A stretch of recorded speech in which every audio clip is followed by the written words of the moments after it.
حضرت حسین رضی اللہ تعالی عنہ کا مقصد حکومت کے خلاف تلوار اٹھانا بولو بھائی نہیں تھا، ورنہ وہ اس کے لیے تیار نہ ہوتے. مگر جو ابن زیاد تھا اس نے حضرت حسین رضی اللہ تعالی عنہ اور آپ کے ساتھ جتنے اہل بیت تھے ان پر ظلم یہ کیا اس بدبخت نے کہ اس نے انہیں شام جانے کا راستہ نہیں دیا، اور اس میں اپنی توہین محسوس کی کہ میرے ہاتھ پر بیعت کیوں نہیں ہو رہے، اور لشکر بھیجا جس لشکر نے چاروں طرف سے حضرت حسین رضی اللہ تعالیٰ عنہ کو گھیرا.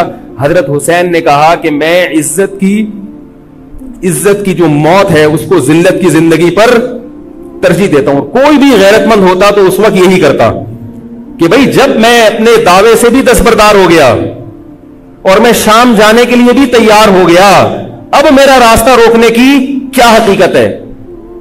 اللہ تعالی کوفہ کے گورنر کے ذریعے حضرت حسین کا قتل کروانا چاہتے تھے تاکہ اس کی بدبختی ساری دنیا کے سامنے ظاہر ہو جائے. اگر حضرت حسین پھر بھی تلوار چلاتے، پھر بھی لڑتے، تو حضرت حسین پر یہ الزام لگایا جا سکتا تھا کہ معاذ اللہ آپ باغیوں میں ہیں.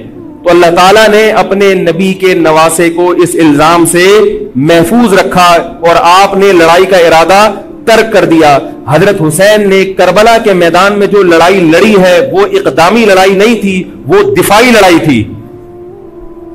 دیکھو جب حکومت آپ کو گھیر لے چاروں طرف سے، آپ کہیں ٹھیک ہے بھائی میں لڑائی سے دستبردار ہوتا ہوں، مجھے میرے گھر جانے دو. حضرت حسین کا ایک مطالبہ یہ بھی تھا کہ یا تو مجھے واپس جانے دو مدینہ، میں جہاں سے آیا ہوں وہیں جا رہا ہوں واپس، مکہ جانے دو یا مدینہ جانے دو. ان کا ایک مطالبہ تھا کہ نہیں، ان کو گرفتار کر کے لاؤ اور زبردستی ہمارے ہاتھ پر بیعت کراؤ. یہ ظلم تھا. نتیجہ کیا نکلا ہے کہ کربلا کے میدان میں آپ کو گھیر کر آپ کو بھی شہید کر دیا گیا، اور جتنے اہل بیت تھے مرد سوائے امام زین العابدین کے جو حضرت حسین رضی اللہ حضرت حسن کے بیٹے تھے، ان کے علاوہ جتنے بھی اہل بیت تھے ان سب کو قتل کر دیا گیا.